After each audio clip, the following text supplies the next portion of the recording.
C'est un monstre qui adore les beignets. Sans beignets, il devient complètement fou. Ce monstre vit sous l'eau, près d'une île. Les habitants de l'île vivent heureux, mais peu à peu, ils oublient les conseils de leurs ancêtres. Il faut offrir des beignets aux monstres. Seul un ancien, Abe, suit chaque jour les recommandations des ancêtres et jette des beignets dans la mer. Les villageois se moquent de lui en voyant cela. Mais Abe est convaincu que ses offrandes peuvent sauver l'humanité. Les beignets qu'il offre coulent lentement au fond de la mer.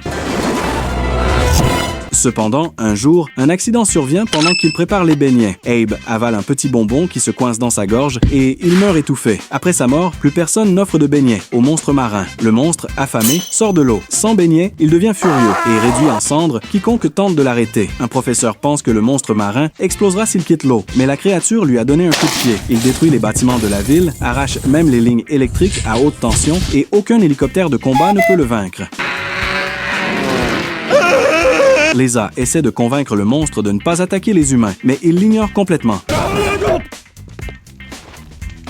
Merci. Le point fort de ce film réside dans son budget faible et son côté très drôle. Les producteurs pensent qu'il rapportera beaucoup d'argent. 3 ans plus tard, Le monstre en larmes sort au cinéma. Le film a l'air amusant, mais il n'a aucun sens. Et le seul moment marquant est le combat entre deux monstres. Les producteurs dépensent 1 milliard pour réaliser ce film, mais ne vendent qu'un seul billet, à un spectateur qui avait réservé pour Star Wars. Les pertes sont énormes. Pour résoudre le problème, ils jettent la pellicule du film dans la mer afin de pouvoir toucher l'assurance. Le navet sombre au fond de l'océan, écrasant le monstre marin de Le monstre en larmes.